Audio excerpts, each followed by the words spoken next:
So then why do you have a battery operated buddy if it's not that necessary?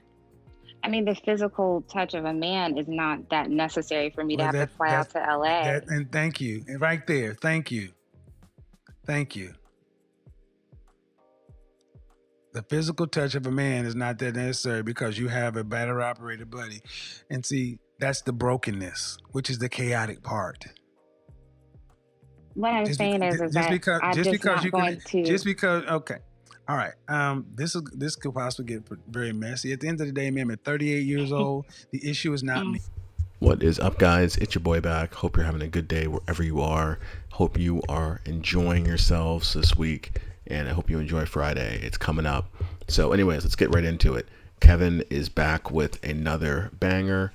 This time, not anything too insane, but still very insightful, especially when it comes to dealing with women who make decent money, where they're making six figures and above, because they tend to overthink this and treat it differently. And it's really interesting because I've actually got personal experience with it that I'll kind of cover a little bit towards the end of the video. I don't want to talk too much. So anyways, just get into the video. Remember, like, comment, subscribe, all that fun stuff. Definitely comment though. I do want to hear you guys' thoughts always. Rochelle, go ahead and unmute yourself. Yeah, this is why when I did that broadcast about the kind of women high value men avoid. Hello? Yes, I'm here. Hi, Rochelle. How are you? I'm fine. How are you? Good. What do you got for me? Okay, so this is actually my first time listening to your show or watching your show. And I actually was having this conversation tonight with a friend of mine who sent me the link and everything. So I'm 38. And so I know you've had a lot of younger women on, but I'm 38. I am single. I have no children. So I know you were talking about when women get to that 40 plus range, you know, it starts to go downhill. Luckily, I'm still fertile because when you get my age, you start to see a fertility doctor and make sure you're good. Right. But I guess my question to you would be, for women that are over the age of 35 or like myself, approaching, 40 in 2 years, it is very difficult out here to find men that are really ready to settle down and take things seriously. I've met plenty of guys that are really great, but then they have these insecurity issues, or they're just Okay, still playing the field, or they're entertaining. Shorten it up. You're 38 and So- you're ready to get married and you're good. But the problem is you can't seem to find a man that's ready to marry you. I In a wouldn't nutshell. say necessarily ready to marry me, but ready to at least be on my path. Do you want to be married? I do. How long should it take a man to marry a woman? How long should it take a man before he knows he wants to marry a woman? I think that most men probably know within 6 months to a year. So again, you want to be married. So you want to be on that path because you're 38. What city are you in? I'm in Chicago. All right. So when I talk about no man's land, danger zone, and all this other thing, I say it not to be pejorative. It's just the focus. Just because you're over 35 doesn't mean it's over. I mean, I know women that are that age. I've actually gone out with women that age. But it's different. It's different in the sense that what's the longest relationship you've ever had? My longest relationship was 5 years. How long ago was that? Hi, Jessica. Hi, Monique. I see you in there. 5 years. How long ago was that? That was in 2017. 2017. 5 years. It ended in 2017? Yes. So you were 2012, 2017. Were you guys in the same city? Yes. Why didn't you guys get married? He was a serial cheater. I mean, honestly. In year one or year 5? In year 3. So why'd you stay? I think just curious. No, I understand. I think that I had to do a lot of self-reflection in order to understand that after the relationship. And it was a lot of Okay, that's fine. That's okay. You're trying.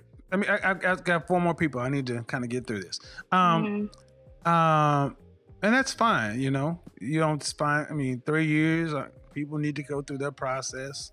You know, just get rid of somebody. I get it. How tall are you? I'm 5'5". Dress size. What's my dress size? Uh huh. Did you say my dress size? Yes. I'm a size 6 or 8. Size 6 or 8. And how much did you weigh the last time you weighed yourself? I weigh myself every day, so I was 148 this morning. Cool. Last question. If you had to give yourself a rating, just your face, fresh face right out of the shower, your natural hair, what would you give yourself on a scale from 1 to 10? And you cannot use 7. Oh, I'm not going to use 7. I would give myself at least 8.95. Okay. So around here, Beyonce is roughly an 8. Kelly Rowland's roughly a 9. Mm-hmm. So you're on the Kelly Rowland end of things. Yes, I am. All right. In the last 3 years, how many men have you had seriously wanting to date you? What is this? 2020? Well, I had just gotten out of that relationship in 2017, so I've been on. Right, but when you go through something like that, you got to take some time. No, you don't. No, you do. If you've been in abusive relationships, you do have to take time. Now this is not good. Okay, hold on now. Recognize where you're at. That's your one. I know where I am. I'm just all right. Okay. Let me explain something. Okay, I'm nice to you if you're nice to me. I have no particular dog in the fight, but you can't talk over the host. The things No, I'm not going to. All right. So in the last 3 years, even after your detox from your relationship, what's the longest time you've dated anyone since your breakup? 3 months. 3 months. Had you guys gotten intimate? Yes, we had. Who ended it? He did. Do you happen to know why? Yes. He was going through some personal issues that required therapy, so he said. Okay. I mean, I call bullshit. I don't know if people curse on your show, but I call BS on that. To me, it's like he just wanted to meet and he just wanted to screw. And then once he got what he wanted, But you're 38 years old and you can have sex. You don't need to lie to you about it. I mean, no, he doesn't have to lie to me about it, and I don't lie to other people about it. So, who tends to end your relationships when you're since 2017? You or guys? Even in the casual dating? Okay. Now, you said you've gone through therapy? Yes. I'm still going through it. Right. And what were you diagnosed? What did your therapist or your counselor say? Anxiety and depression. Yep. So is the issue really that men aren't necessarily ready for what you're ready for? I don't think that that's necessarily that men are not necessarily ready. I mean, I think that I am taking this time now to process and heal the wounds that I have so that I'm also ready.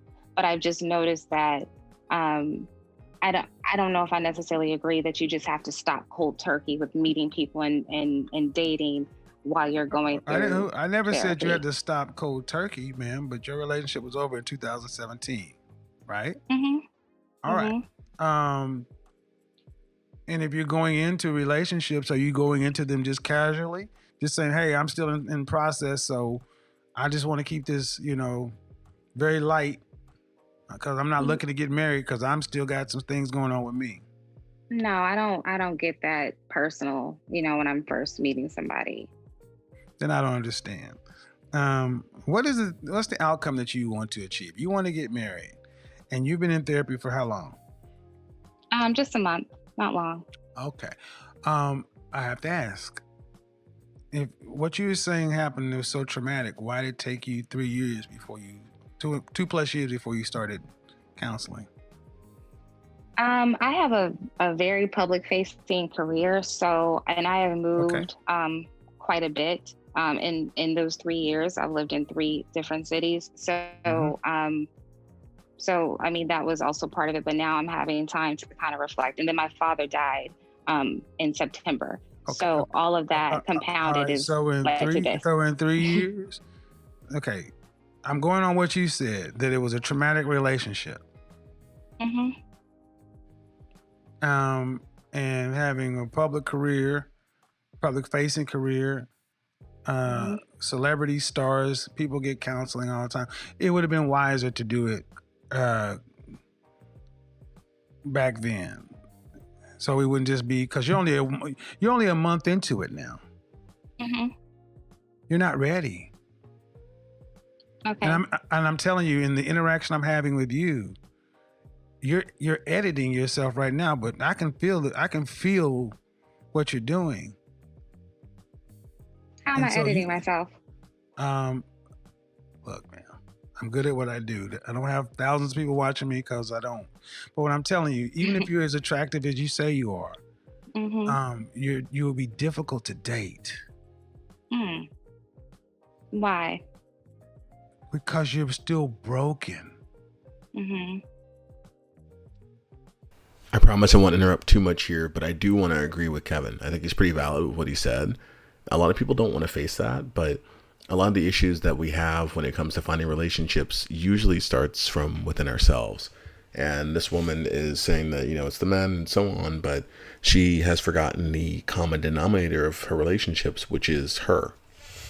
And people tend to forget, hey, I have to look back at myself to see what issues I may have caused, what things I could have made better, and so on, to improve my relationships down the road. You want to go back and forth with me over certain things, and I'm like, man, 5 years, and if it hurt that much, that means between 2017 and last month, the guys that you've interacted with were getting pieces.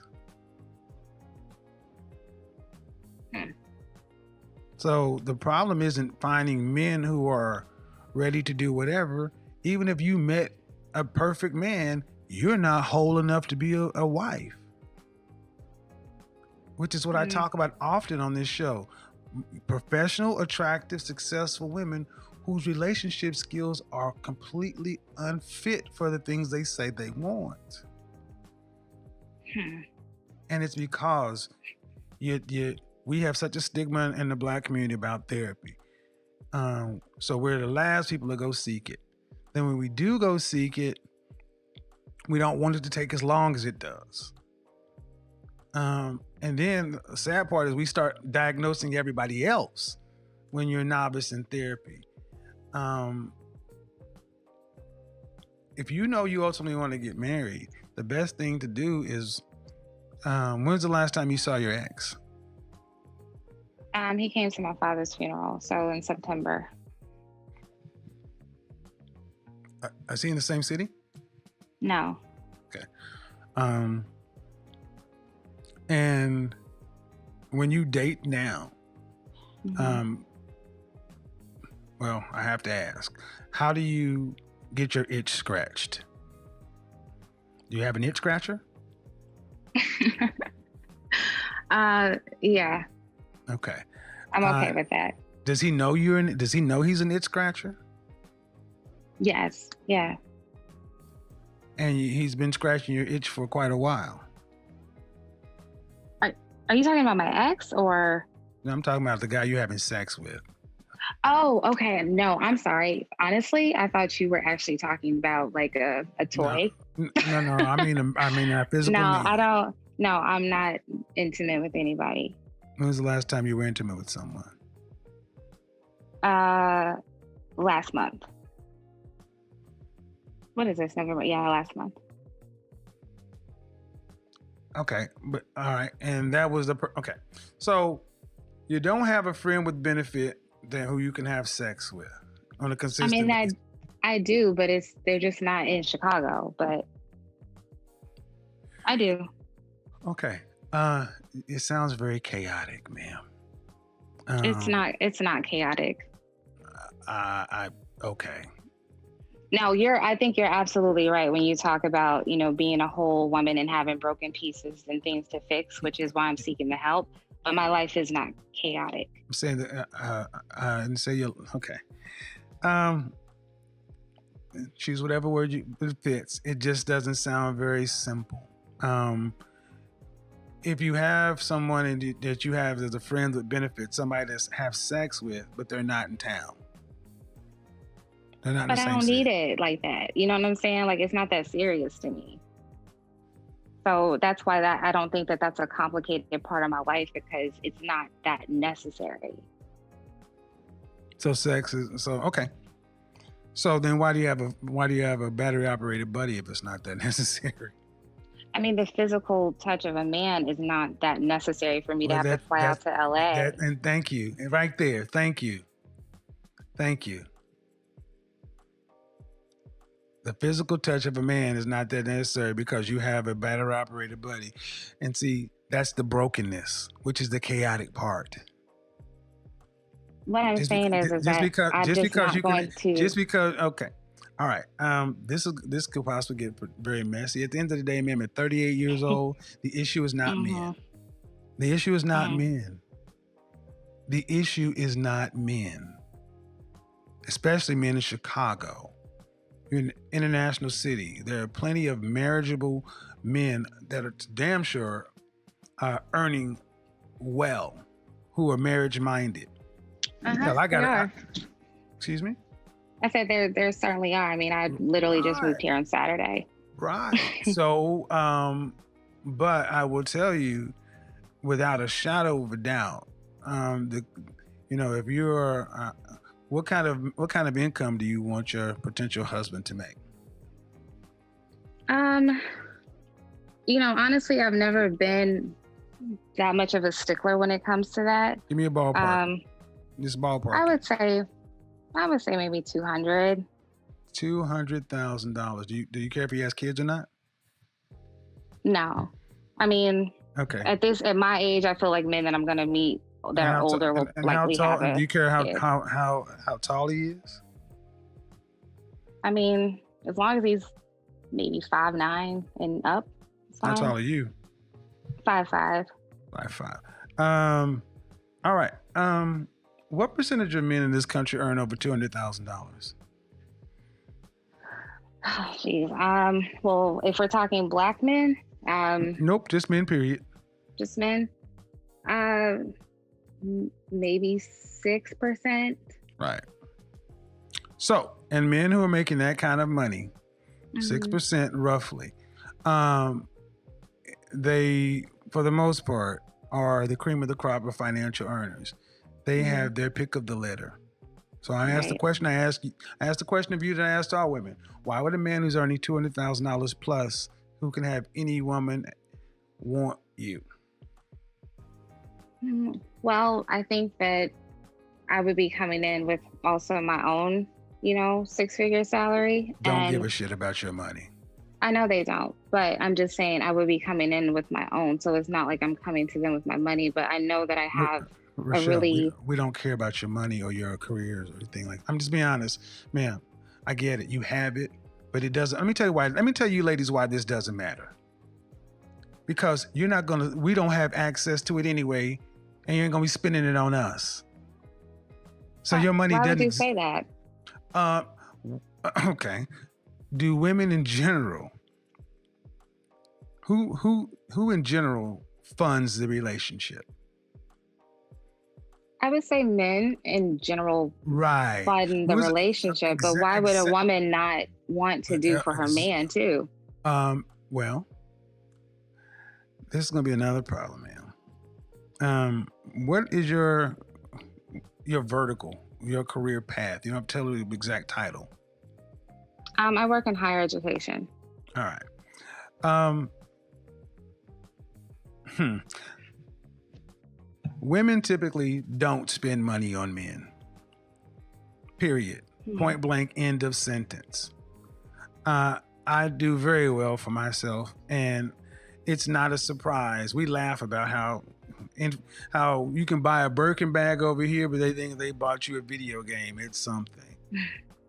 Mm-hmm. What's the most you've ever spent on your man that's not a birthday, Christmas, or anniversary type gift, just on a Tuesday? I actually, I spent, it was a Tumi bag that I bought for one of my exes, and it was like about $600. And it was just $600. a Then gift. that ain't shit. I spent Mm-hmm. $600 at dinner. So I'm sorry, your six-figure job and everything else don't mean shit to us because your bag, the shoes that I bought you was $600. I could pull $600 worth of shit and throw it at this camera right now. I'm in New York City, and anyway, $600. That's what I mean. I say that, man, because when I say stuff, you ladies want to push back and like, well, I make it. It don't matter if we don't have access I to it. wasn't pushing back. I didn't even I get a say, chance to ladies in general, actually we don't answer. have access. We don't have access to your money. We don't have access to your money, and we're not going to be able to spend it, and that's fine. So, what else do you bring? What else? Like you said, why would he want you? And you were going to, outside of your money and your accomplishments, what else do you bring to the table? I think that for me, I think that I'm a very, very supportive woman when it comes to, I know in my past relationships, when it comes to their dreams and their goals, I know that I am able to speak life into them. I'm extremely submissive in a sense. I actually, sometimes when you're in these senior roles as a woman and you're like this dominant figure all day long, it's nice to come home and be able to just be submissive. It's being submissive helps me to relax, honestly, in relationships. So, Um, your 5-year relationship, did you live with him? yes, I did. Um, and he out earned you? No, I owned him. Say again? No, I out earned him. Okay. Substantially? Yes. Did he go to college? Did he or did I? Did he? No. And where'd you graduate from? Johns Hopkins. You need to book 5 sessions. I'm gonna leave it right here, man, because you go. My website is bykevinsamuels.com. I don't want to do this right here. Mm-hmm.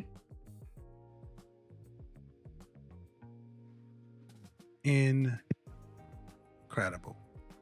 And this wraps up another banger from The Godfather. Of course, always go check his channel out. It is literally just his name, Kevin Samuels, R.I.P. the GOAT.